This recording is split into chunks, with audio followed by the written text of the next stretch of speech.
Hello and welcome to episode 20 of Missed Mando, Ontario's source for the latest in the disc golf world. I'm your host, Robbie Holden, joined as always by my friends and co-hosts, Sean Galbraith and Galen Naidu-Harris. Galen, let's go over to you, my friend. How you doing and what have you been up to since our last show? I'm good, man. You gonna cough over me again like when we tried to record this 30 seconds ago? Or because I think that drastically improved. There we go. That drastically improved the quality of my commentary. Was you hacking up a lung? Because that way I wasn't talking. Good, buddy. I have played a few casual rounds, which is actually really nice because I haven't really done that since September. You and Sean, I'm sure, will be very happy to hear less complaining from me about the state of my shoulder and the fact that I'm not playing. So that's another added bonus. But through the physio, feeling good. Played at Bronte, played at Kelso. And honestly, just feeling grateful because I have taken pain-free DG for granted for a very, very long time, and it's cool to not have to feel like I'm fighting the fight when I'm out on the course. I got a couple tournaments coming up, which feels weird to say because last time we had a show recording, we sort of felt like we were winding down on the registrations for the year. It was not a whole lot on the calendar, and we'll get there in a minute, but excited to be playing the King's Forest Open, the Gripped and Ripped Open at White Spruce, maybe even the Tango at Tyandaga in 3 weeks from now, which I'm really excited about. I assume you mean Golden Horseshoe Open and not King's Forest Open. Oh, yeah, I do. King's Forest Open, I guess, is the spring one, right? Yes. Singles? Which, I mean, I'm already excited for that one, too, if you want to mention it. But, I mean... Yeah, let's wait till there's an official announcement, but I am excited for that, too. Currently, though, I'm most excited for the Golden Horseshoe Open, Gripped and Ripped Open, and the... somebody called it the Tussle at Tyandaga, which I also love, but the actual name is the Tango at Tyandaga on December 8th. Cool to have some tournaments coming up in my future, and I'm jacked up for them. The biggest thing, obviously, I think for all of us, certainly for me, was the Missed Mando Mayhem, but I know we will get there in due time, so I will just say that was so fun and so cool to do with you guys. But over to you, Sean. What have you got going on lately? Not a heck of a lot. With the winding down of tournament season before this like late slate of newly announced tournaments after our last episode, tournament directors tell us that you have a tournament coming up so that we can announce it on the show and it doesn't fall in between our episodes. Let's come on, help us out here. But yeah, no, I've played a couple little casual rounds, nothing exciting, nothing big. The Mando took up a lot of the time, and now that that's behind us, I'm also likely going to be playing all those events as well, and looking forward to seeing you out there and getting in some last tournaments before the end of the year. Heck yeah. And Robbie, how about you, buddy? What do you had going on since last we all met? Just the same as you boys, Missed Mando Mayhem. That's pretty much all that I have done in the past 2 weeks since we last recorded the show, which I actually got to play in the Missed Mando Mayhem because we had some solo players out there, needed a partner, able to pair a couple of them up, but there was a straggler left over, so they got paired with me, and we had a great time out there. Myself and my partner, Bonnie, was absolutely awesome. I think the whole event went great, obviously minus the weather, but we'll get into all that a little bit more in the actual Missed Mando breakdown. Right now, I'm looking forward to... I had totally forgot that myself and two of my buddies bought tickets for a concert coming up literally next weekend, going to see the Arkells for the second time, one of my personal favorite bands, so I'm jacked for that. Also got... Taylor Swift? No, I did not get to see T Swizzle in Toronto, or Toronto as people are calling it, as she's out there getting like a presidential convoy down the QEW. But yeah, Toronto, wasn't able to get a part of that. Even though like I'm not a huge Taylor Swift fan, I still totally would go see Taylor Swift in concert. But tickets were just absolutely insane, as everybody knows. I mean, the Eras tour has been, it feels like it's been going on for like 3 years, all over the place. Everyone talking about it. But no, didn't go to that. But I did get tickets. This is a little more upcoming, but just the other day, my buddy and I got tickets to see Disturbed being opened by 3 Days Grace, which that is probably what I'm even more excited about than Disturbed. 3 Days Grace, one of my favorite bands of all time. So can't wait for that. Getting into concert season in the disc golf off season, but let's get into some disc golf. What do you say, fellas? And Sean, I think we'll throw it over to you for some of the upcoming registrations. Just when we thought tournament season was over, we have a few extra events that have been dumped onto the calendar. Before the end of the season. Like, I'm not expecting this at all. First, by the time you read this, you are probably not going to be able to get into, maybe even most of these events. The first is the Gripped and Ripped Open at White Spruce on November 23rd. There are 5 spots available, but there's 6 people on the wait list. So basically, this is probably a sold out tournament. This is now going to be the official last sanctioned tournament of the year in Ontario. I mean, until, we hit publish on this episode and somebody drops some new tournament somewhere. But as of today, this is the last sanctioned tournament of the year. The next, as Galen mentioned, there's the Golden Horseshoe Doubles at King's Forest, this November 30th and December 1st. That is very sold out. You're also not getting into that one. At White Spruce again on December 7th, there's Frosty's annual Discmas Doubles. This is a charity fundraiser. This year, raising some more money to continuing helping with the White Spruce T-Pad project. It's been a great success so far, a real nice upgrade to that course, and this will help as well. That's also sold out, so, maybe find another event, which could be the Tyendega Tango, another doubles tournament in Burlington at that golf course there on December 8th. Normally this is just a 9-hole course, but Chris Azalins, friend of the show and the course designer there, he tells us that it is going to be expanding to 18 holes next year. So 9 this year, 18 next year. And the Tango is going to be the first preview of an 18-hole layout at that course. The baskets are going to be upgraded. I think they're the baskets coming in from Lindabrook now that course is closed. I'm not entirely sure about that, but the original baskets were, if you've played it, they weren't great. Very much temp basket. But now we're going to have a much upgraded course, and I'm very much looking forward to that event.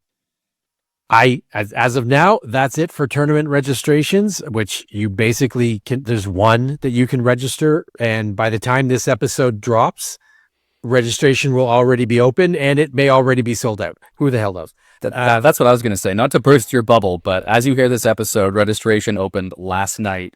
I would not be shocked if it had sold out by Thursday the 21st. Registration opens Wednesday the 20th. I might rush edit this episode and drop it early just so that it comes out a minute before the tournament registration opens, something like that, just to give people a slight chance of getting in. We don't want our singular listener to miss out. Yeah. It's a doubles event, so our listener will have to find somebody else.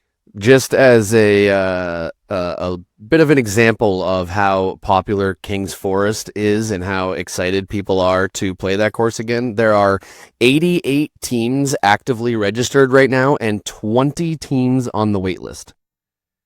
So, yeah, you're not getting into that one. That's a guarantee. And just one of the most popular doubles tournament registrations I've seen in Ontario. That 20 teams on the wait list is absolutely insane. But I don't blame it, because King's Forest is absolutely incredible.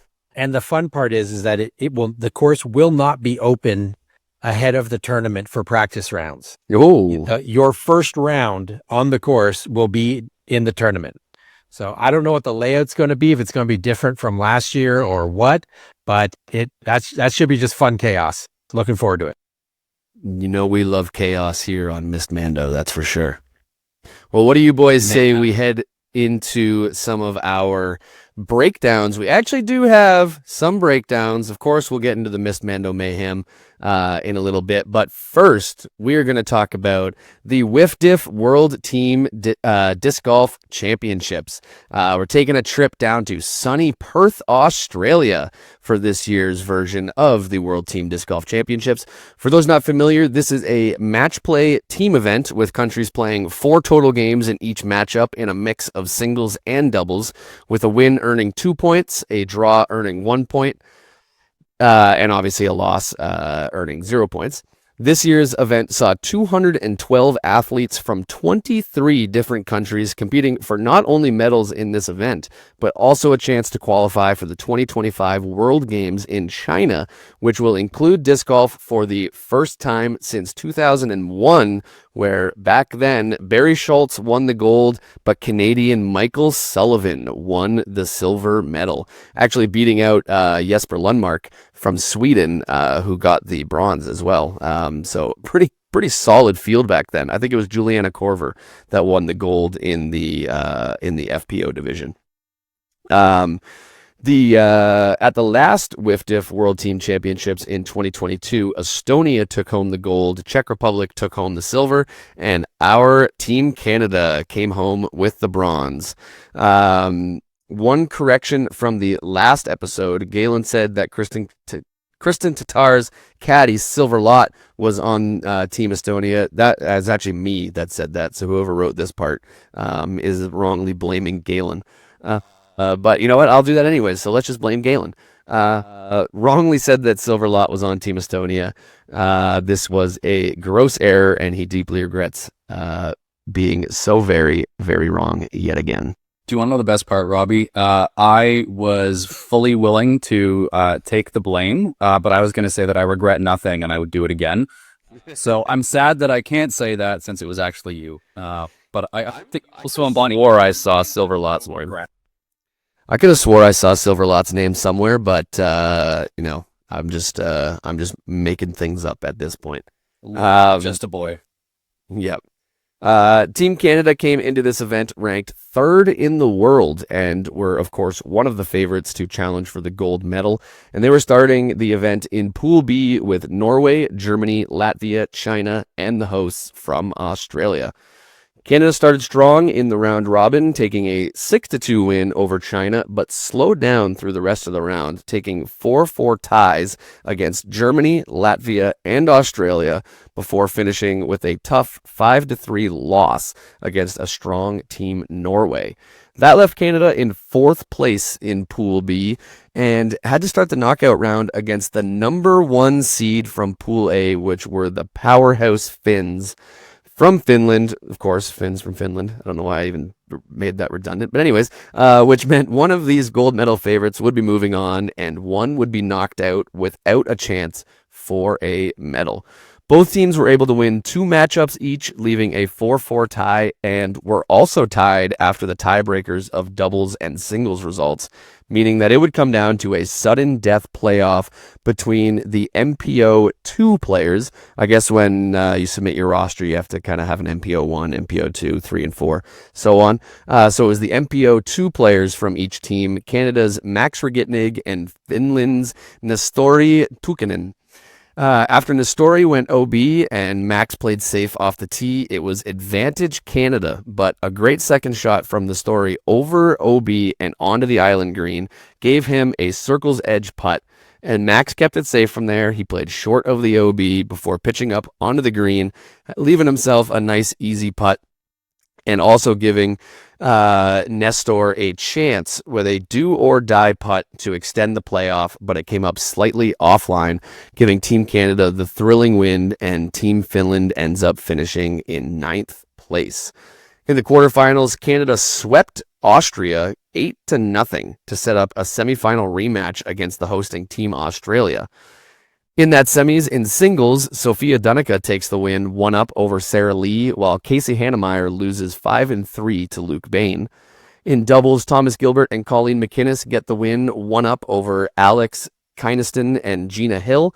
And in the final matchup of Max Rogitnig and Stuart McKissick against Blake Houston and Chris Finn, Stuart had a putt to tie the hole and tie the matchup and send Canada to the gold medal match, but a brutal spit out gave Australia the matchup win, leaving the total match tied and headed to another playoff for Canada. For anyone that hasn't seen it yet, Thomas Gilbert has a video of that putt on his Instagram. Go check it out there if you really want to have your heart broken. The playoff saw Casey Hannemeyer versus Luke Bain, with Luke taking it down on the first hole, sending Australia to the gold medal match on home soil against defending champs Estonia, while Canada moved on to play for bronze in a rematch against Norway. In the bronze medal match, Canada used the semifinal heartbreak to fuel themselves and would dominate the matchup, winning 7-1, avenging their loss to Norway in the round robin, and taking home the bronze medal for the second time in a row at this event. And the gold medal match was just completely one-sided, with Estonia winning 8-0 for their second straight gold medal in this event. Team Estonia was dominant from start to finish here, finishing with a total record of 32 wins, 3 draws, and only 1 loss in the entire event. A semifinal matchup between Keti Tati and Anniken Sten, where Anniken was able to win there. And that was Estonia's only loss in the entire tournament. Absolutely insane. So congrats to all of the medal winners, especially our Team Canada, repping the red and white, making us proud. Congrats for the bronze medal, but of course also qualifying for the 2025 World Games in China, where Canada will be on a revenge tour for gold. Sean, let's go over to you and let's hear some of your thoughts from the WFDF World Team Disc Golf Championships. I really wish that this tournament had some live coverage because I think it would have made for some really exciting viewing. The format, the head-to-head singles and doubles mix, I think was really interesting and really exciting, and it's not something that you usually see on the regular Pro Tour. Hopefully there's some post coverage. There was actually a bit of live coverage. There was like a matchup during each round that was filmed, including Canada versus Finland in the knockout stage, which is, I haven't gone through and watched it all. But of course, these were also airing live at like 1 in the morning, our time, 3 in the morning, something like that. So we were sound asleep. Yeah, I want to shout out to Colleen McInnes for live streaming a few of the final holes of Team Canada matches on Facebook. I happened to be up for some stupid reason at ungodly hours of the day, and it was awesome to be able to tune in and watch that go down. That was super fun. And yeah, Stewart's chain out, that was one of the most heartbreaking things I've seen in disc golf.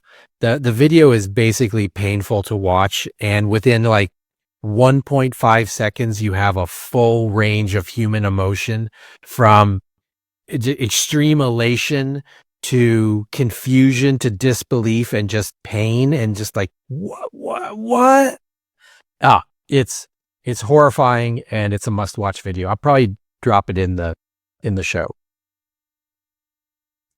Yeah, that was a heck of a video. I actually saw the clip before I knew the context. You know, you're just scrolling through Facebook and you see a video. You don't always check all the caption or see everything that's going on. And I saw that brutal spit out and I was like, oh man, that stings for him. And then I saw the context and I was like, you have got to be kidding me.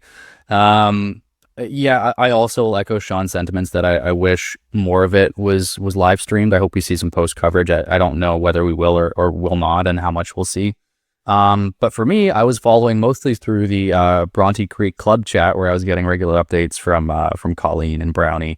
So just so proud of friends of the pod, Colleen and Thomas Gilbert for their great performance. Sophia, it was like a friends of the show team. It was pretty great. And it was very cool to watch from back here in Canada, the bits that I could. Loved seeing them take down the bronze. I made this joke, I think, this reference before on the podcast. You wouldn't know it looking at me, but I actually am part Norwegian. So I also love that Anniken Sten the only lost to Team Estonia en route to their clinic they put on. So that's also cool for me. A little bit of country pride there, nowhere near as much as Canada, but that was very cool. Fellas, any other thoughts on the tournament, or should we move to the Miss Mando Mayhem? All right, let's rock and roll. And next, for the most, I would say perhaps the most important recap of the season, what many are calling, you guys know, of course, at this point, it's almost universally accepted that Throw Pink is the unofficial 5th major. Move over Throw Pink. For what many, almost all that I've spoken to, are calling the 6th unofficial major, the Miss Mando Mayhem. Fellas, what an event. We had been excited for this one for weeks. We had been building towards it for months, and I knew heading into it that the disc golf gods were not going to disappoint us. And of course, they delivered, pouring rain all day. But that didn't slow us down. That didn't slow anyone down. 40 teams, almost 100 people who showed up to play, help, or hang out, or support. And we are so... Pardon me while I cough and mute myself, unlike Robbie. In the AM division, it was 24 teams battling it out for supremacy over our ridiculous course to see who was going to come out on top. The conditions and our course modifications meant there were some pretty wild discrepancies in holes completed as the tournament went on, but still it was clear with some time to spare who was going to reign supreme, with a 4-stroke cushion over second place and a 5-stroke lead on third, with a killer neg 9 that would have tied them for third in the pro division. Winning the first annual Miss Mando Sandbagger Memorial Trophy, it was Whirling Discuses, Ezra Hauser and Michael Wilson taking down the AM division. So congrats to those gentlemen. Over in the pro division, we had 16 teams vying for the top spot. Team Carnival Games took it down by 2 strokes with an insane neg 14. And then we tell you this team was comprised of friends of the show, Chris Ozolins and Tobin Isaac. You won't in any way be surprised that that is who took it down. They bested team BB and Ram, which is Brady Belanger and Ryan McFarlane, who put up a heck of a fight by 2 strokes, and also bested a team with a familiar face, albeit by a little bit more. Co-host Robbie Holden was bested by 10 strokes. A last-second addition added trooper you were, Robbie, playing through an elbow tweak, I believe. I know you had something that was bothering you that day, but showed up anyways, put a smile on your face, playing with the amazing Bon Bon of Bronte and of just Southwestern Ontario disc golf fame, who I heard carried the team. But Robbie, it was nice for you to show up and play with her. Congrats to Chris and Tobin for their clinic that they put on in the pro division. Also, still crazy to say, but shout out to Brooklyn Okrafka, who played and whose shot off of our first wacky waving arm inflatable tube manhole has racked up 612,000 views on Facebook alone. That is nuts. That is like how many views we've had total on this podcast multiplied by a factor of several hundred. That's crazy. But most importantly, the real winner was the Seed Food Bank in Guelph, who received $1,350 and 16 filled to the brim bags of non-perishable food donations, thanks to all of your generosity. We said to folks, bring a piece, one piece of perishable food, perishable would have been bad, non-perishable food, and that'll get you a mulligan. People were showing up with flats of cans of beans, bags full to the brim, and you know, of course, it was cool to see people have wins. But for me, the most important metric was what got back to that food bank and how much fun people had. I think we knocked it out of the park. Just lastly, I think we owe some really big thank yous. I want to single out Bevy and Andrea Michaud, who showed up with tents, who showed up to help us set up, and also Mishi, who covered my ass and assisted with the teardown after I left it to the weekend following. And he was just like, just sent us a message, was like, fellas, I cleaned up your mess for you. So thank you, Mishi. That is on me. You are the best. Fellas, I do not think this tournament could have gone any better. Sean, how you feeling about the event? So as Galen and I were watching the leaderboard during the event, we were nice and dry under our tents at Tournament Central while everybody was miserable out in the pouring rain. I was legitimately shocked at how good people were playing this course layout. prior to the event, I was talking with Bevy, and we were thinking that like +3 might take it down, but no, that wasn't the case. It was amazing how basically for the top teams, the 25 new Mandos, the assorted other absurd obstacles, it pretty much had no effect at all on how well they played this course. They might as well have not been there at all, it seems. When Robbie and I were designing the layout, we actually removed Mandos because we thought that either they were too hard or they made the hole not playable. Well, I guess the people have voted with their scores, and the next Mayhem will be borderline unplayable.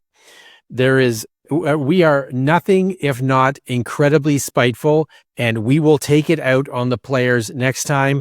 The next Mayhem 2 Electric Boogaloo is going to be awful. It will be a miserable experience, even if the day is nice. I guarantee it. Yeah. Or what do you think, Robbie? How bad can we make this? Yeah, we're definitely going to have to make things tougher the next time that we do this. 14 of the 16 teams in the Pro Division finished under par, which is just outright disrespectful to us and what we planned out there. It was going to be a tough course.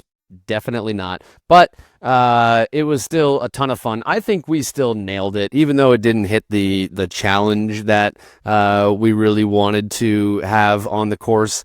It was super fun to play. A lot of unique lines out at Eastview, which, as someone that's a disc golf club member and plays Eastview, not as much as I should, but still quite a bit. It was lines that I had never thrown before and gaps that I had never tried to hit before. And it was a fun challenge. It was, despite the rain, still incredibly fun. We had a group of 6 that I was playing with, 3 teams. And it was just an absolute blast all day. And then everything that we raised as well for the Seed Food Bank just made everything feel that much more worth it, and definitely like motivated me to be like, yeah, we got to keep doing this every year and move it around to different courses and raise money for other food banks or other charities and do stuff like that. So definitely keep an eye out for more Missed Mando Mayhems to come. We love a little bit of mayhem here on the show. Shawnee G, you got something? Yeah, the feedback that we got from the players was how much they really enjoyed the concept of this event, and they had fun with the layout. They were laughing at some of the stupidity of some of the shots and the holes. The wavy arm tube guy. Oh, wacky wavy inflatable arm flailing tube man. Oh, wacky wavy inflatable arm flailing tube man. Hi, I'm Al Harrington, President and CEO. Okay, won't do the whole thing, but that. One of the things that Galen and I loved watching was people getting ready to throw on hole 1 with the tube guy there, and how many times it's like, nope, stop, got to reset. The fact that you can see that in Brooklyn's video is so funny. Good. Yeah, that video perfectly captured hole 1 and how it was exactly what we wanted it to be, and we really are happy that happened. The way she like quickly stopped and then turned around and like kind of like stomped to the back of the tee pad, it just made me laugh so much. It was so funny watching this hole from Tournament Central again. Under the tents. That was great. And I love that, Bevy and I thinking +3 was going to take it. If you shot a +3, first of all, you were dead last in the Pro Division. And if you shot a +3 in AMS, you were tied for 17th place. So we miscalculated that one. So.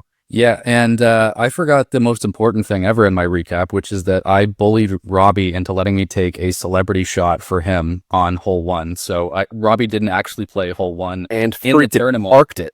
And I came pretty dang close to acing that. It was looking good, and then we went up and checked, and it was about 2 feet from the basket. So I just wanted to add how much fun that hole was, and that I thought Brooklyn's video perfectly encapsulated that hole, exactly like you were saying. Like the number of people that we got to see walk up, get set, and then back off, or whip a throw, be halfway through their pull and like step back. It was a blast to watch, and a blast to watch everything from Tournament Central that day. It was the best, especially because we were dry. Yeah, I cannot wait to do this event again at another course. Let us know what courses we should bring the Miss Mando Mayhem to. Let us know, message us on Instagram, and we will try to make something happen. But let's move on here, fellas. We have a great interview to bring you guys on this episode. We've had one half of this power couple already, so it's only fitting that we finally, after a great season, we finally have on the other half of the Humzai, and we have Thomas Hums joining us, and we'll be right back on Missed Mando. Our next guest is coming off of a career season, setting a new high for wins in a year with 5, tied for the second most of any MPO player in Ontario in 2024, and also brings him to double-digit wins since joining the PDGA in 2021.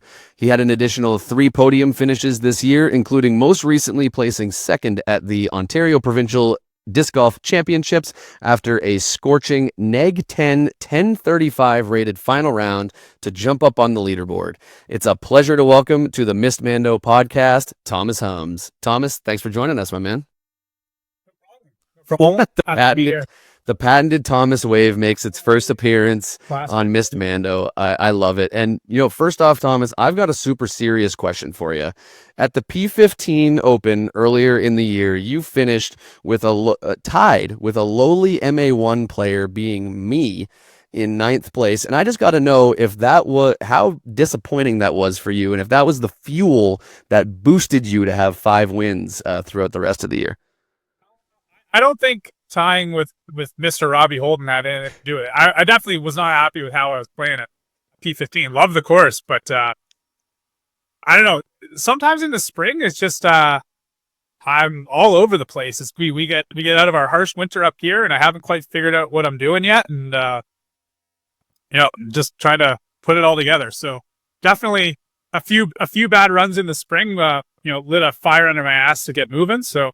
That and Foxwood was an interesting beast this year, and I traditionally throw well there and on golf courses in general, but had to start somewhere this year, and that's where we went. And then we're off to Syracuse and then did well there. So.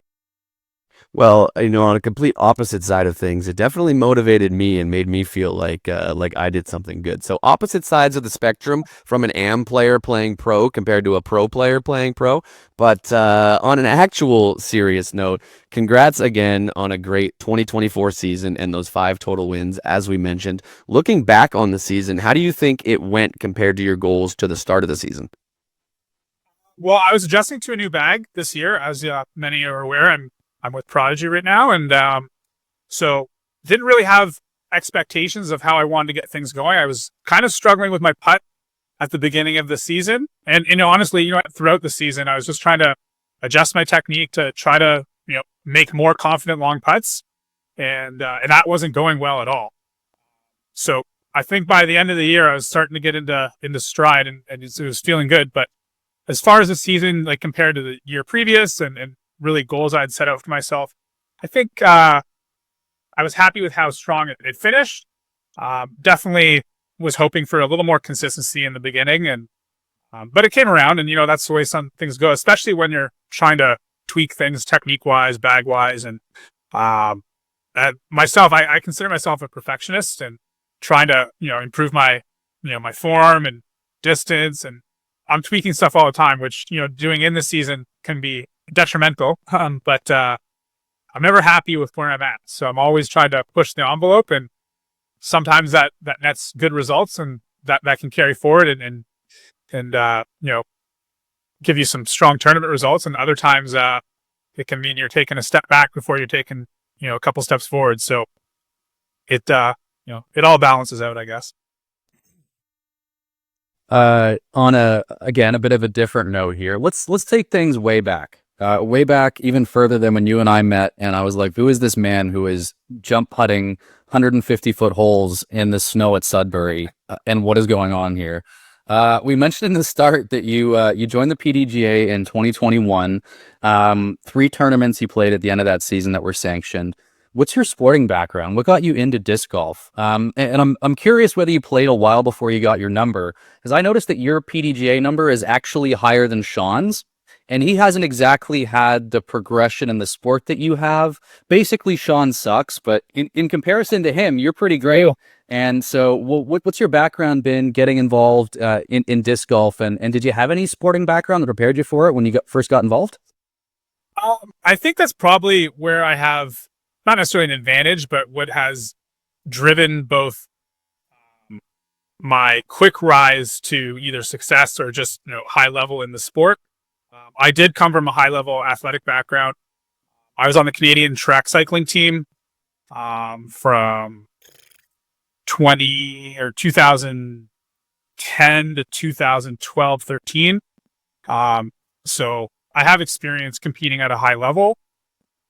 Following that, I had retired after the 2012 Olympics, didn't make it. So 2012 Olympics, we missed that, but I took up Olympic weightlifting, so Olympic style weightlifting, not necessarily in the Olympics, but I competed at a provincial, national level as well, and I also did a lot of coaching in that for the university. And it was around that time when I first started my career as a teacher, and that's what got me into disc golf. It was a couple of colleagues that kept bugging me to come out. They're like, "Yo, you need to try this sport. It's awesome. We're gonna put it at disc order with Discraft, and we can all get a putter and a mid range and a driver." I'm like, "Okay, what's that?" And I go, "It's disc golf," and I'm like, "Never heard of it." And like, "Oh well, you should come and try it. It's super super fun." And this is like in the fall winter. I'm like, "This sounds stupid." So I went out, and again, being very different from what I've done previously, I got out there and I'm like, "Wow, this is awful." I did not enjoy it. And I started in the winter to boot. So this was in Sudbury. I think at the time there was about 20 holes on the course. It's a 22-hole course now. And I remember my first ever round, I always tell people, I was plus 27 from the short tees in the shortest positions. And I'm like, "Man, this is not fun." And I had played ultimate frisbee a little bit as well. So I knew how to throw a frisbee. And I was half decent at ultimate. I wasn't necessarily a handler at the time, but I'm like, I know what I'm doing. I'm like, this is dumb. I could probably throw an ultimate disc further. And at the time, I might have been able to. So that got me into disc golf, and then kind of progressively played a little bit more with the same guys, just the same teachers. We play, maybe once or twice a week. And I feel like this was back in 2017 or so. So I did start a little bit before 2021, but it was very, very casual. Once every 2 weeks, it might have progressed to once a week sort of thing, maybe twice a week. And we just played super casually. We played for the green jacket, as they called it. So we had like this one little summer thing just between there's like 4 teachers that all played. And, it was very, very casual. Just cheered for everybody when they missed, or cheered against them, really. So yeah, that was back then. And really what kind of sparked my interest in disc golf was, the common thing when COVID happened. My wife and I, like Alicia, you guys had her on the podcast before, plays FPO. We just started playing all the time during COVID because we had to get out of the house. There was nothing else to do. And we're like, man, like we're starting to see some results. We're getting a little better. And we had only recently, joined the league in Sudbury. And let's devote some time to this. We're done with that, done with all the other stuff we were doing. There's nothing else we could do. So that we're like, let's just play some tournaments and try to commit some time to this, and that's kind of where it all started. And then, like you mentioned, 2021, we got our PDGA memberships and started doing some more sanctions stuff. So what you're saying is you can, like, if Sean, Robbie, and I held on to a barbell, you could deadlift our combined weight, bike circles around us, and then out throw us on the disc golf course. Is that roughly accurate? Maybe once upon a time. I'm definitely not like I still lift weights and doing training to try to improve my game for sure. I mean, I incorporated some of the stuff that I did, but I'm not as strong as I once was. Maybe back in 2012 I was quite a bit stronger. I looked completely different too. I was like the incredible shrinking man. So I was a different animal before, but definitely still a decent shape, I guess I would say. Galen, please do not underestimate how big I am.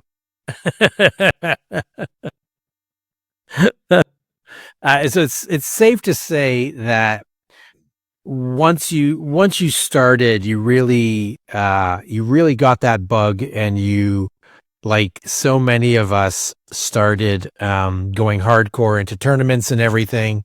But you're way up in Sudbury, and all of the tournaments are not in Sudbury. So, like, are you and Alicia probably the most traveled Ontario players, maybe in Ontario disc golf history? Like, when we had Alicia on, like, how many kilometers do you think you've put on your car just for tournaments?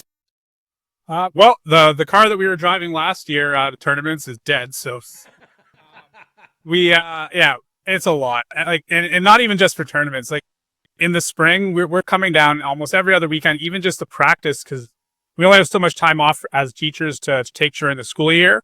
So to get practice rounds in, if we're going to Toronto, it's 800 to 1,000 kilometers round trip, and we're down there all the time. And then once tournament season's there, like in the summer, we're down every weekend.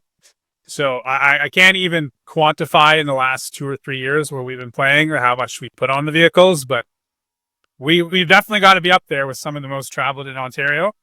I don't know the actual figures or measurements, but a lot of people have told us that we are the most heavily traveled, and we've been fortunate. A lot of people have extended out their places to stay, and have been very accommodating, and we're very appreciative of all the friends we've made and people that have helped us out.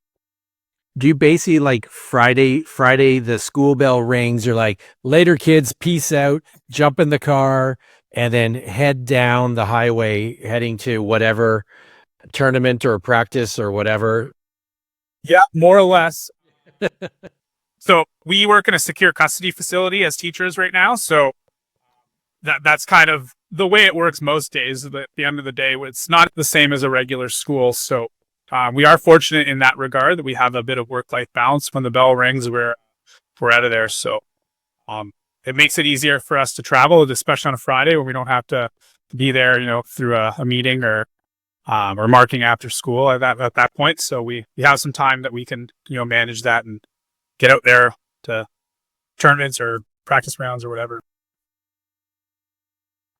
So obviously we are back in school season now. Does that mean that the tournament season is officially done for you, or do you have any plans of heading down this way or heading anywhere to play in any more tournaments to finish the year? Whether that be, there is at least in Ontario one more sanctioned tournament and then a bunch of doubles tournaments coming up.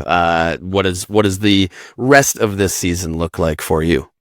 Yeah, well, I had planned to cap the season off with provincials. I see all the tournaments still posted, like the Golden Horseshoe with King's Forest, and then the Gripton Ripped Open. So I have a little bit of envy, just not being down there. If we lived down there, I'm sure we would play, especially in some of the non-sanctioned stuff. When it gets cold, though, I don't mind taking a break, and it gives me time to, like I said, focus on tweaking my form and trying to make improvements for next year. So no plans to do any tournaments until the 2025 season for me. Okay, so we are officially in the off season. What does that look like for you? We've been seeing some amazing distance results, bombs well over 500 feet. Is it primarily distance you're working on? You mentioned trying to adjust to a new bag and to find some rhythm in your putting game. For those that don't know, as we've sort of litigated already, you're from Sudbury. How does your practice routine change as the weather and terrain changes? Because that has to be a factor too. Yeah, so we're fortunate right now. We don't have any snow yet. We usually get a little bit on Halloween, which it's been a little more mild so far. So I have been able to get outside. So right now I've been doing lots of field work.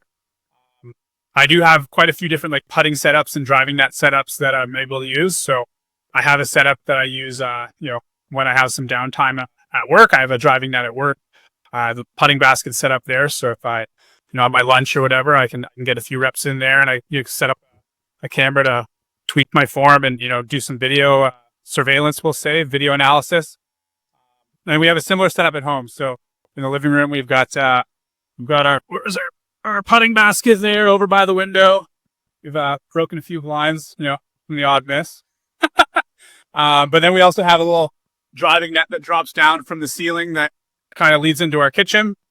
So it's a small place, but we're able to use that. So between the driving nets, the putting, we also are able to access. There's an indoor dome that we'll have in the new year for when it is like really cold and snowy. So we're doing a little bit of that. But yeah, really my focus is not necessarily on distance, but just refining my technique, trying to both make it more efficient and look proper, because sometimes I think the sporting background that I come from is very much like a power-based sport. And I do have a fair amount of like explosiveness, and I think I've been able to rely on that for as long as I've been playing. But I would like more. Like I said, I'm never happy with where I'm at. I want to not only have, a solid foundation in my form and technique and have that look proper, but also, be able to combine that with my explosiveness and my background to be able to throw even further. So yes, I've been consistently throwing upwards of 500 feet now, which I'm pretty happy with, in certain situations, but, I would like to, keep pushing that envelope and see how far I can go. I remember, what was it? I was not this year, but last year I was playing Timmel, and we were staying with Kim Scott Wood, and he was giving me advice and things I can work on. He's like, don't feel like you need to be able to throw 500 feet to get to the next level. And I took that to heart for sure. I'm like, yeah, there's all kinds of things I can work on. Like putting has been a big thing, but I want 500 feet. And now that I have 500 feet, I want more. So I realize that's only one facet of the game, but being able to throw far is fun, and people enjoy watching as well. And I like to, I'm a bit of a showman sometimes, the classic way. So yeah, definitely working on my throwing, but then putting as well. So putting, like I said before, has been a bit of a struggle for me, especially this season, but it's finally starting to feel pretty dialed. And I'm hoping that, a winter of putting and hopefully not tweaking anything else, I can come into the spring with a fresh putt that's been both committed and, and consistent. So that's my goal for the winter, refine my technique and really dial in my consistency. Just a general question. So what style of course do you use always? All right. Okay. Sorry, go ahead. Here we go. So a general question, what style of course do you most like to play? Are you like an open course where you can launch those 500-foot drives, or do you like more of a heavily wooded course, or a mix, or what's an ideal Thomas course? What is your favorite course? Oh, favorite course. So one of my favorite courses is actually Christie Lake. I really like Christie Lake. I have yet to put together a solid tournament there. I'll play some amazing practice rounds there and then miss the cash by a stroke or two every time we play. And I'm like, come on. So I do like Christie Lake, but I have traditionally thrown well on ball golf courses. So Huntsville Downs this year, I shot the hot round. I also shot the hot round there last year. I've traditionally done well at Foxwood, not this year, but you probably chalk that up more than my putting than anything else. I remember I quad bogeyed a hole, rolled away 4 times on missed putts, and that takes its toll mentally. That wasn't off the tee for sure. But yeah, I think if you look at my stats, a lot of my hot rounds tend to come from not necessarily like open courses necessarily, but like, yeah, where I am able to throw some distance shots and get some score separation, or at least some advantage off the green. That being said, I'm not, adverse to playing in the woods. I've had some solid rounds in the woods, and Sudbury, our home course, is kind of a mix. It's not, I wouldn't say it's an open course or open bomber by any means. There are some open holes, but for those of you that have played there, I would say the majority of it is fairly wooded and can be punishing if you're not in the right place. So I don't know how to answer that question. I definitely like to throw far, but I'm a student of the game in all aspects. So, learning how to throw far is one thing, and then, learning how to shape shots and, maneuver gaps is another. But I think whether it's throwing far or throwing short, I think my preference is to be able to throw hard.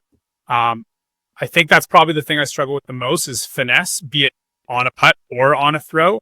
If I can throw hard, I would prefer to throw hard, and even if that's for like a 200 footer. So sometimes that's probably where I run into trouble. It's like being able to dial it in and get some speed control. So if I have the option to control the distance with height, then that works well for me. So that's probably how I'd answer that. You mentioned there Sudbury having some tight wooded lines, and I'm like, dude, that course absolutely murders me sometime. Like, give it some respect. But also, I mean, anyone that's familiar with my roller coaster around there knows that Sudbury will give you just about anything can happen at that course. But I got to make it up there again. I just had like a mini brain freeze as I just started reminiscing about the Sudbury course. But you had mentioned that you are, I believe you said in your first year, bag change over to being sponsored by Prodigy. How have you felt that has gone through this year? I mean, obviously you've had success with the 5 wins, and then also curious. Through now a full season of being with Prodigy, what are your most important discs in your bag from Prodigy? So yeah, no, been really loving the change up. It definitely took some adjustment at the start, and mostly I think was the putters, right? I used to putt with more of the standard stuff like a Challenger or a P2 previous to that. So kind of like your deeper, glidier putter, and the P3 is probably a little faster and or PA3, sorry. PA3 is a little faster, a little more, or quite a bit more stable. Like I like throwing the PA3, it's amazing. But it's so consistent on the putting green, but it was adjusting to that stability and maybe the difference in glide. So that took some adjustment, and that's why I've been really, tweaking my putting style and whatnot. But it's, like I said, that's finally starting to feel good, and I like how consistent that is. So, that's feeling amazing now, and hopefully I can carry that forward.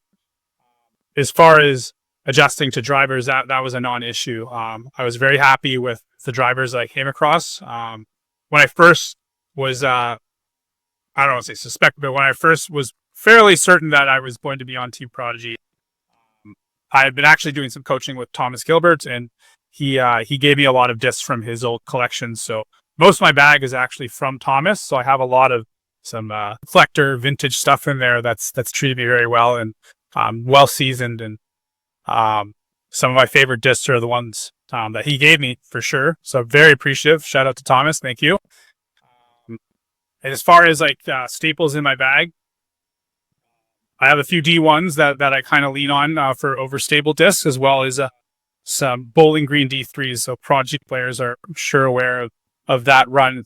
D3 is normally kind of an understable driver. Like my max distance driver is a D3. So those usually get quite a bit of like hyzer flip on them. The Bowling Green D3 was the replacement to my Nuco S that I was throwing last year. It's massively overstable. You can throw it on any amount of anhyzer into a headwind, and it will finish on high. It'll pretty much hyzer out of your hand. So it's great for that. But yeah, no, I've had like very little issues transitioning off the tee. Right, I've been throwing rollers with my F7. I've had several, over 600 feet with that. I remember the Guelph Royale, actually.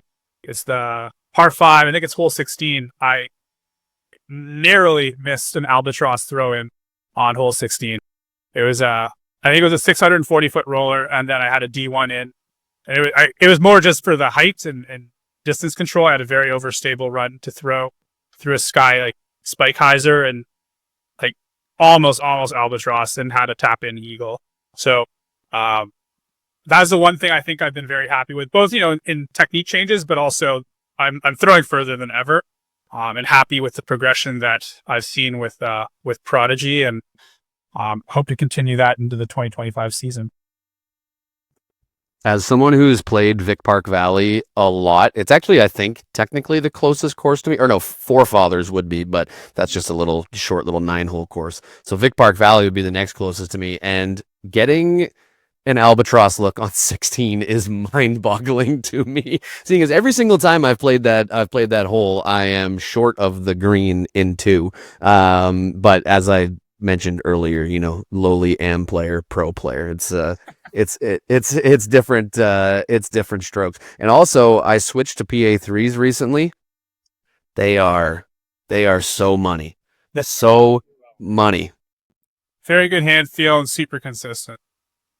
And the grip on the 300 plastic is it's like nothing else. Even when they're wet, there's great grip on those discs. So can't say enough good things about them. It's just like, yeah, it's just adjusting your putting style for whatever disc you're throwing. And sometimes I overthink things, and that's something, that I work on as well. So.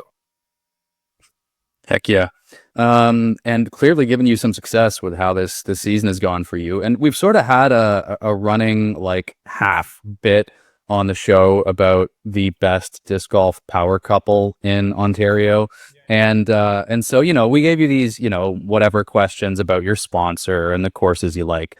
But the people really want to know, disc golf power couple Thunderdome, you and Alicia or Chris Brown and Colleen McInnes? Oh. I think it's pretty close, honestly. Like I know the different couples have been tossed around in the blender there. I remember I was watching your predictions before provincials. I'm like, I don't think any one of them voted for us. I was like, those assholes. But I think it ended up being pretty close because I think Colleen came second, I believe, at provincials, and then I was second. Alicia was third, and Chris was up there for a while. I don't quite remember where he finished, but a lot of us go back and forth. I don't think I can speak to that, who's the power couple, but we definitely all strive to be up there, and we're all competitive against each other. So shout out to Chris and Colleen for sure. Love playing with them. I play with Chris a lot, and I'm sure we'll keep pushing each other to be better. I think one of us definitely picked you guys in the provincials recap. Was it you, Sean? It must have been. I'm assuming Galen. I'm assuming Galen stuck Team Bronte and went with Chris and Colleen. Paleto and Chris Tao too, and they're good friends of ours. But I was like, oh, and there's another couple. I don't remember who you voted for, Robbie, but I don't remember hearing my name in there. I'm currently furiously checking my Google Drive to try to find the correct version of the show notes to try to verify, because I swear one of us did, but also I feel like if we did, you would remember. So now I'm like, are we just idiots?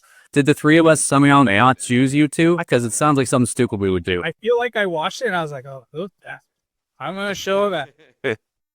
I know that I had Tao and Paleto, and we started that prediction not even meaning for it to be like a power couple battle. It just I think it was Galen ended up with Chris and Colleen, and then we just kind of leaned into it. Sorry, Thomas, I had already picked Chris, but I think actually it was because you were already taken. So you know what? That's the story I'm going to roll with at least. Maybe, but I think Chris and Alex were a decent prediction though, because Chris has been solid all year, and Alex has been playing very well as of late as well, and they both came off the rip with decent showings, and Alex throws super far in the UPGO divisions. And Chris is, as an AM player, he's one of the only MPO players that I've gotten to play with, because I've only played one MPO event, and he was on fire at P15 earlier in the year. So I think the memory of him hitting like 55-foot putts over and over and over again is just embedded in my brain. I know. I've asked him, like, man, you gotta teach me how to putt or something, because like, it's nuts. He just doesn't miss. And I was like, holy moly. So I just want to be clear. We are not here for this slander on this show. Our provincials picks, Sean had Thomas and Alicia Hollins both. Thanks, Sean. Sorry. And I think he got a win with those picks too. I believe so. As he should have, and as you should have. Do you guys have money on that or what? We should have. Yes, clearly. I think earlier in the year we said at the end of the season, whoever won, we would like give them like $25 towards a disc or something like that. I vaguely have that in my brain, but I also don't feel like putting in the effort to go back and find that in an earlier episode. So here we are. Terrible. We need to start an Ontario disc golf gambling app. Let's go. Now, yeah, Miss Mando bet 365 or some crap. So we're going to start winding this interview down. We've taken up a lot of your time. We really appreciate that. Looking ahead to 2025, we've covered 2024. What are you looking to do for next season? Do you have any goals? Are you looking to play more of the bigger American tournaments? What are you thinking for next year? So for next year, kind of like you're saying, like try to get to the stateside a little bit more. As far as like pro tour stuff and like dabbling in some of the closer ones there. It's all, we're not really sure right now, right? It depends on the schedule. A lot of the stuff that happens during the years is very inaccessible to us. So like because of our teaching schedule, we're limited what we can do before July. We have, a limited amount of time to get down and practice when stuff's farther away. So we would love to, do the Syracuse Open again, if that's running, and a few more, in upstate New York and possibly Michigan. I know Nationals is going to be in Ontario next year, so we're looking forward to that, hopefully. Try to, play all the regular ones in Ontario and kind of go from there. So we'll see how things are looking, and we don't really have a planned schedule as of right now. We're not that far ahead of the game, so we'll see what happens. I know Alicia had mentioned something about going out to BC possibly. Her brother lives out there, so we'll look into that. But again, it's all kind of up in the air. We're also doing a lot of course design for Sudbury. Alicia's working with the city to try to get a new course installed municipally. I'm also in talks with some golf courses in town. So stay tuned on that. There might be some exciting news for both fronts, both the city and golf course wise, that might have some tournaments coming up. So Multi-course Blueberry Brawl, perhaps? That would be amazing. It's definitely not out of the question. Can't confirm or deny any of that. Nothing is set in stone as of yet. But if that could come to be, that would be absolutely amazing. I think is beautiful for the growth of the sport, both in the province and Sudbury alone. Because it's good to have options as far as courses to play, as you guys are all aware of down south. You guys have so many within an hour's reach, and right now, like we have the one, and otherwise you're driving 4 hours somewhere. So it would be awesome to have more. Well, that actually leads me into a quick little question here. I know recently you guys hosted I believe it was like a showcase tournament to showcase a course at a ball golf course in Sudbury. How did that whole event go? Yeah, so I'm glad you asked, because that's awesome. Well, we put it together in a week. So just after provincials, this is one of the golf courses or the golf entity in Sudbury that I was talking with. And I'm like, hey, Huntsville Downs just hosted provincials. They had 200 people there on their shoulder season. Is that something you guys would be interested in, having a tournament, when ball golf is closed, or, in the off season or whatever? And he's like, yeah, we'd be super interested in that. I'm like, okay, sweet. This is something you might be interested in for this year, next year. He's like, oh, we can give it a go. We're like, right now. I'm like, sweet. So next weekend? And he's like, okay. I'm like, all right, I'm going to try to get you, at least 20 or 30 people in a week's time. So I had, essentially had to get it approved through the manager. And we had everything up on Disc Golf Scene on, I believe, the Friday before the tournament, like not the day before, but 1 week out. And we ended up having over 40 people register within the week, which was awesome. Made some money for the golf course. Everybody got to experience that, and we're currently in their good books. So that is the golf course I'm currently working with, and hoping to have something, possibly permanent, but it might be similar to Scarlet Wood, something in the shoulder season for them. So there might be a possibility for something more in Sudbury, and that might include some sanctioned tournaments as well, which you guys are aware of what happens here. So I'm not gonna count any chickens yet, but there are some lights at the end of the tunnel maybe. So we'll see. Fingers crossed. That is awesome to hear. Even a seasonal course out there, just to have something else other than the current course in Sudbury is great. I love it. The Blueberry Brawl, I've gone now twice. It'll always be one that I would say I will always attend, but with how quickly it sells out, it's not always a guarantee that you actually can play the event, but I will always be up there. And if there's more disc golf in Sudbury, that's better if you ask me. But Thomas, we have taken up a lot of your time. We thank you so much. We've got one last little segment we'd like to go through with you. This isn't something we like to do with all of our guests, a bit of a lightning round, just whatever comes to your mind first on any of these questions. And you know what, I'll start you off. You talked about one of your favorite courses already. So I want to ask, what is the hardest course you've ever played? See, I'm not good at speed rounds. Hardest course. You know what? Clay East in Syracuse. That one rocked me pretty good. I dig it. We've already heard about some other sports that you have played. I don't actually know if there are any other sports that you watch outside of disc golf, but if there was one sport to play or to watch, whatever comes to your mind quicker, other than disc golf, what do you choose? Watched some speed rock climbing with my parents recently. I don't know if I choose that all the time, but I watched it. It was interesting. I was watching the Olympics this summer with some friends. I was at a bachelor party, and if you want to know how crazy we got, we sat around on a couch with some drinks and watched Olympic rock climbing, including speed rock climbing. It was actually so much fun, so I don't blame you for... Hey, man. It's crazy. It's absolutely nuts what they can do.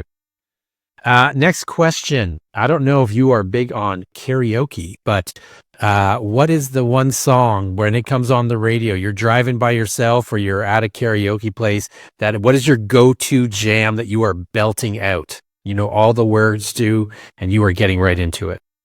I don't know if this would be the one, but it's the first one that came to mind. It's Carry On My Wayward Son. Yes, some Kansas. Let's go. I absolutely love that pick. And it's an earworm in my brain right now. Carry on my... Anyways. When is our duet album coming out, Thomas? We need to make this happen. Next question I've got for you. What's your favorite place to stop for food on a road trip? We've talked about how much you and Alicia drive all over the place. What's the go-to place to stop? Oh, go-to, not sure, but we've really been liking Pho lately, the PHO. Mm-hmm. So I remember we stopped back on the way from New York. We were in St. Catharines. We stopped at a Pho place there. So that was good. Really liking that. I love my salt. I'm like a deer. You're a salt lick. Yeah, salt and MSG. Those are, you can't go wrong. Okay, so let's literally. Yeah, let's paint a picture. We've got the song that you are singing in the car. We got the favorite place that you're stopping for food. Now, Alicia is driving in the front seat. You're stretched out in the back, watching a movie on your phone, because obviously you're going to make her do all the driving for your road trips. What is your go-to movie that never gets old, no matter how many times you've watched it? I've seen the new Planet of the Apes movie, like the Rise of the Planet of the Apes, a few times. I really like that one. Like, he's home. That one. I don't know why I like that one so much, but yeah. That's the new one. But like, I'm talking about like the James Franco one. Oh, that is good too. First one. Yeah, my wife and I are watching those right now, and we haven't seen the newest one. I've just seen the clips a million times, and I'm excited to see it because that's the next one we're watching. Wonderful. Impersonations are spot on. I did a lot of that growing up. And last question. You could pick any superpower. What's it going to be? Either super speed or super strike. probably always been like the two go-tos for me with all the sports I've done. Always like that. The nice thing about super strength, with super strength comes a certain element of super speed. Like the Hulk is no Super responsibility. Oh, no, that's Spider-Man. But superhuman strength comes with superhuman speed. So I think you got to go with superhuman strength because it gives you the ability to jump high, run fast, durability. It's all packed into one, and that's what people don't understand. You vote for Right, you're just speed. jumping through the desert like '08 Hulk. Exactly. And it's not necessarily being like Hulk, but it's like having the ability, having all of these ability packaged into superhuman strength. I think that's the way to go. I think economically that's the way to go because you get more bang for your buck. That's the most in-depth and analytical anyone's ever been with that question so far, and I absolutely love it. Absolutely love it. Thank you, Thomas. Thank you. Before we let you go, Thomas, we've had you for a while. Thank you so much for your time. Do you have any shout outs that you would like to give or any final comments? The floor is all yours. Well, looking forward to the 2025 season. I'd like to thank my sponsors, Prodigy Disc, Prodigy Canada, Gripped and Ripped, and everybody who supports me. I hope you guys get to see my classic wave out there next season. So stay tuned and hopefully we'll have to deliver lots coming forward. So thanks for having me. Awesome. Well, Thomas, thank you so much for joining, and we will be right back on Missed Mando. Welcome back to Missed Mando. Thank you once again to Thomas for joining us. Absolutely awesome interview. And I'm excited to see, more about what's going to go on in Sudbury for more disc golf courses, like you mentioned. We'll see how that progresses. Hopefully, fingers crossed. We are going to jump now into a new segment here on Missed Mando, the Missed Mando Podium Picks. This is going to be something for the off season, a little bit of fun, something that, some people, if you're fans of other podcasts, might be familiar with from some other podcasts, this type of format. But we are going to do 3 picks each. This is going to be a draft, snake style draft. We are going to pick 3 items. Our podium is what we'll end up with at the end.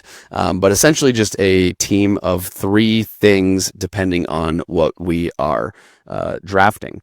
Our first Missed Mando podium picks is going to be the best mid-round snacks. So little guidelines. This is something that it has to be able to fit in your disc golf bag. Some people use carts, but we'll just say a bag just to keep it simple. And then beyond that, that's really the only rules. So whatever you guys want to snack on during a round, and that'll be our draft. And so what we're going to do after this is we will create a little graphic. It'll be posted before the actual episode comes out, so you won't know whose team is whose unless you're here afterwards and listening to it now, in which case, hello from the past. But we will do a vote and kind of keep a tab through the off season. And just like we did with our fantasy teams, we will see who is the winner at the end. The draft order for today is going to be the reverse of the final standings for our fantasy teams. So Sean finishing in third will pick first. I finished in second, will get second, and Galen having won will pick third.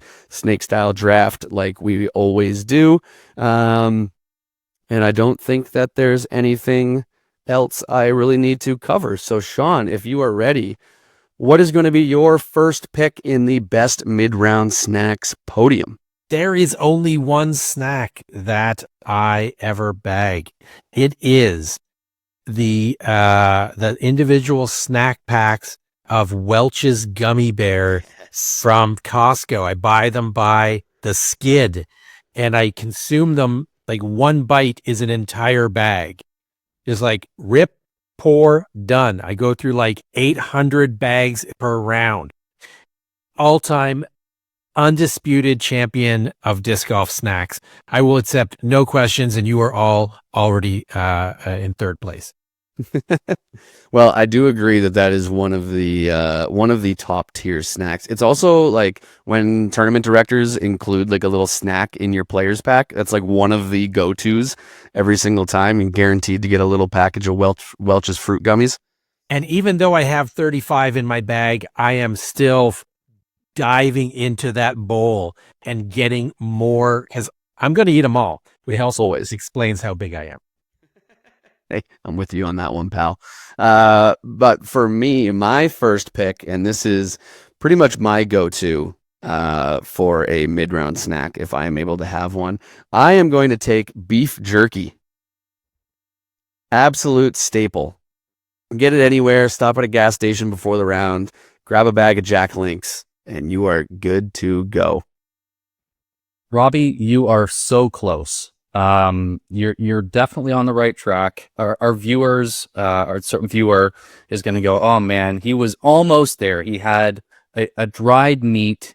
He had a cured meat that you would typically be able to find at almost any location. I think you're going to go with the one that I was debating at almost any time of day or night. But unfortunately for you, fortunately for me, you went with beef jerky when you should have gone with pepperettes. A nice little like Shopsies or Jack Links or Hot Rod hits different on the disc golf boys. You got that protein in there, and for me, I'm definitely a beef jerky guy. So no shade to any jerky people, but I will say a little bit tougher to chew. I don't want to be like getting my whole jaw into it when I'm doing this. I don't want like a cheek of spitting tobacco when I'm playing disc golf. I don't want to be like hawking like my tooth. I just want something that I can take a bite off, chomp it once or twice, and down. Pepperette. Yeah, I was debating on. Strong recommend the Farm Boy pepperettes. I don't know if you've had those. They are solid. Pork or spicy pork or beef. Solid pepperette. Making a trip to Farm Boy. And we're doing this snake style, right? I'm not imagining that. Okay. So this is the one where I was waffling on a few different ones, and I might find myself in a world of hurt and with a lot of regret in a few minutes when somebody goes, "Oh, you should have picked that," and I didn't. My second pick off the board, fourth overall, I'm going with sunflower seeds. You know that bag is spits sunflower seeds. It goes in the corner of the disc golf bag. You can chomp on them all day, nice and salty. You got your fats in there. You got some calories. And for me, it scratches a different itch. You got to build not just the best individual picks, but the best team. I'm going to grab something out of the bag, have it in 30 seconds, and get on with the rest of my day, and that is the pepperette. I've also got a salty snack where you just want, it's not so much the snack matters. It is the act of enjoying the snack. There's a ritual to sunflower seeds. You got a little something in your cheek, you're working your way through the course, you're lining up a putt, crack the seed, chomp it, spit it, nail the putt. There's something to some sunflower seeds in the bag that I think has a little special quality to it. So I'm going to go, for me, first off the board, pepperettes, second off the board, we're going to go sunflower seeds. Yeah, so I've got I showed this to the guys already, but I've got a little bit of some notes with some snack ideas, and that was 100% on my list. Actually, all of these were actually on my list. So I'd say that we're doing pretty good here, fellas. So for my second pick, I am gonna go. It's a matter of what I think maybe Sean might take. Because he's going to have two picks after this before it comes back around to me. So I am going to go with an absolute classic. Maybe the second most popular players pack snack item if you ever get one, and that's just a classic granola bar. Granola bar. How can you go wrong? Salt pick. It's if you're playing fantasy hockey and you played through the 2010s. That's Alex Ovechkin. You know he's putting 50 in. You know he's going to be reliable. It's like clockwork. Jeez, that's an inoffensive pick. A lot of people are going to like, man. I got no shade to throw. He got hurt the other night. Otherwise, he'd be on pace for 50 this year as well at 39 years old, which is insane. But anyways, this is a disc golf podcast. So I'm going to take granola bar with my second pick. Shawnee G, what's yours? how specific do we need to get? Because you said jerky, but there is one specific jerky that rules over all of them. I will say that if a overall kind of category is taken, then it's gone. I can't go in and take dill pickle seeds because those are my favorite. Fair enough. So I can't go with the Korean barbecue jerky that is available at Costco. That is so good. I would say I wouldn't allow it. There. It is from the same company as Jack Link's. I think it's one of their. Yeah, Jack Link's has so many good flavors. Like depending on my mood, I'll grab there's one of 5 different ones that I could go for. That's fair. They're just super good. All right, and see granola bar. What is even left? This is like we're getting down to like the fifth round of draft picks. There's just not that many snacks, and basically my next snack is whatever else is available because I took all of the gummy bears already. I still got care on my list.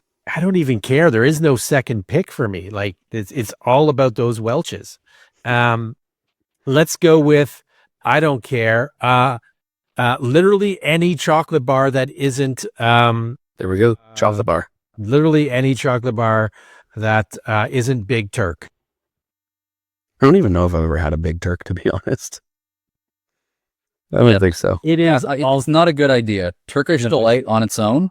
It's a food based on a dare, and you take it and you lose that bet. Yeah, that bar is not a good time. We should have done a penalty for our picks for this year instead of a prize, and loser has to eat a Big Turk, but we didn't. So that's true. Yeah, it's punishment. So, and I guess I have to pick another one because this is SNEA style. I barely had a second pick. I definitely do not have a third pick. I don't know, an apple. Who cares? Not Welch's gummies. Ooh, you just stole apples off the board. That was my last pick. That's a good choice. There we go. I like that a lot, Sean. Yeah, I've still got some options on my list, which actually means that I have some decisions to make. And maybe when we wrap this up, we can. Sean won't have any input on this, but I don't know if Galen will have any leftovers.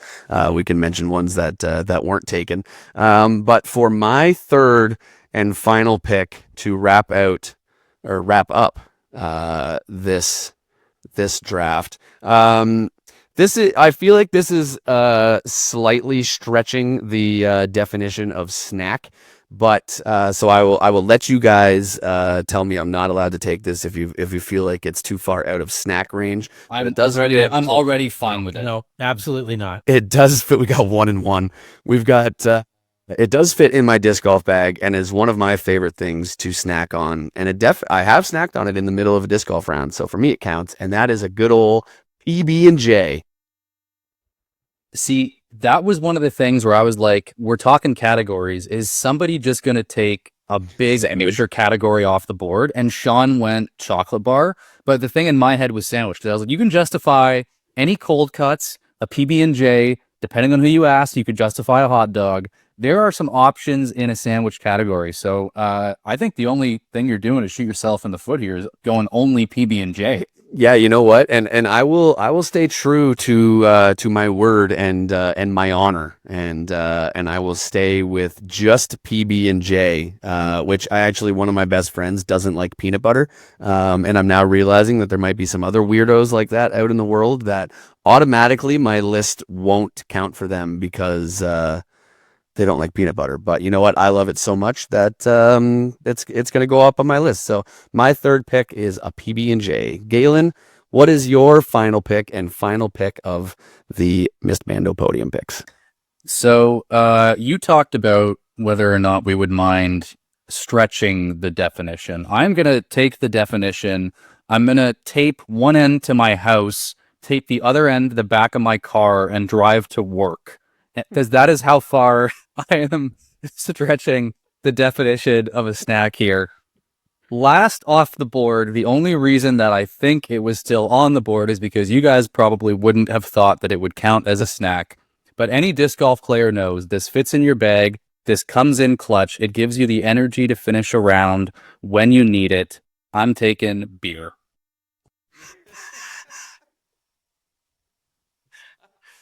Is a beverage a snack? Of course, a milkshake is a snack. A protein. I don't know, Shawnee G. What are your thoughts here? Smoothie is a snack. A protein shake is a snack. I feel like we might almost be able to have a separate draft for beverages, although beer would be the clear-cut number one pick. I don't drink alcohol, so I would say no. I would go protein shake myself or Gatorade, but I'm going to go veto. I do not think that is a snack unless you're an alcoholic and we have to have an intervention. So no, veto, denied, pick a real snack. Yeah, I think I have to agree with Sean. And for me, it is on the beverage aspect of things. It has to be First of all, how PGA dare legal. Oh yeah, and also you need to be able to have it in a sanctioned app. It's true. That's true. We didn't say that. Any parameters. We didn't say that, but What is this? You guys' worst episode? We don't have any rules on this podcast. that's what veto was for an entirely different reason, though. So yeah, you got two vetoes here. Hey, if we come back to beverages, I'll accept that as All right, as a veto. I'll add it to the list.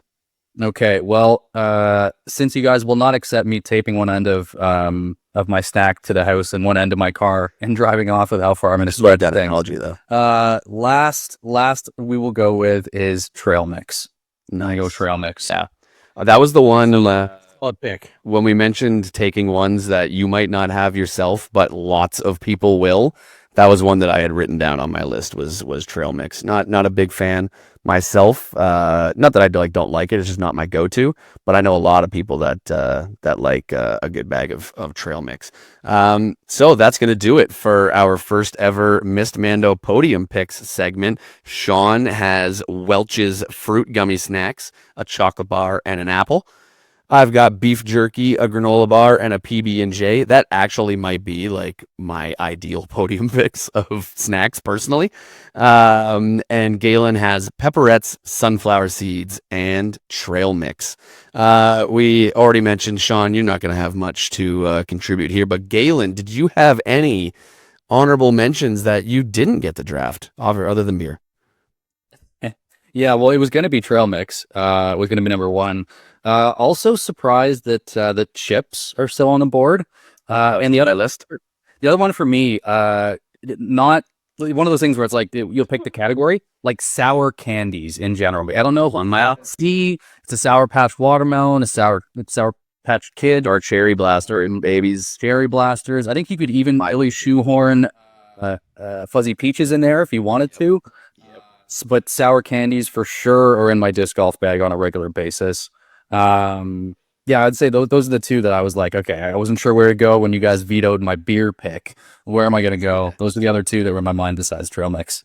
Yeah, both of those were on my list. I was thinking just candy in general, and I know because I was going to add a little element on top of it too, that you can, not only is it like a nice just like snack, a little sugar rush in the round, but you can also treat it as like a little birdie reward or something, which I know some people do. They keep a little bag of candy, and every time they get a birdie, they reach in there and give themselves a nice little reward. The only other things that I had on mine that haven't been mentioned, you mentioned sour candy. I had stuff on there like, Twizzlers and just some other candy. Also fruit gushers or like a fruit by the foot, fruit roll up type thing. That would be great. Or just a standard banana. I was definitely kind of debating on a banana with my last pick. I think ideally a PB&J with banana sandwich would be the ultimate, but that's getting a little too out there for the board, so I'll leave it at PB&J. But yeah, I think this went well, and we will put out a graph for people to vote on. A couple places you'll be able to find that. Our Instagram account, I will also personally post on Disc Golf Ontario and probably Canadian Disc Golf Hub on Facebook, and we'll combine all of the votes for each team there and let you know on the next episode who is going to win. And with that, unless there is anything else from you gentlemen, I believe we are now at the end of the show. So long, farewell. Oh, not yet. One last Leaders in if goodbye. if our listener has any other topics for things that we should rank, send them to Robbie, and Yes. ideally he won't tell us about it ahead of the show, so we won't have time to prepare. I think that makes it much more fun. And thank you everybody who votes for me, because everybody knows that Welch's gummies are the best tournament snack. They are. They're definitely. I wish I had that on my team somewhere, but I also probably wouldn't have taken it number one. I prefer. In my head, I'm kind of realizing that I actually prefer pepperettes over beef jerky, and I should have taken that. But either way, pepperettes or beef jerky, I'd be happy with. That's always my go-to as some sort of meal I snack. can definitely check out that Farm Boy action. Oh yes, definitely will. And yes, personally message me or the Mist Mando Instagram account if you have any more ideas for things that you would like us to pick in our podium picks. This is something that we will continue to do through the off season and continue to tabulate who wins the most. But with that is going to do it for this episode number 20 of Mist Mando. It has been, I guess that would mean 40 weeks, because we do this every other week, which is absolutely bonkers to think about. It has been a great season so far, and this is the first off-season episode. Thank you once again to Thomas Hums for coming on to join us. And that is going to do it for us here on Mist Mando. So long, farewell. Keelan? Oh, he's muted and wasn't ready for it. Nope, it's too late. Anyways, that is going to do it for us here at Mist Mando. Thank you, everybody, once again for tuning in, and we will see you on the course.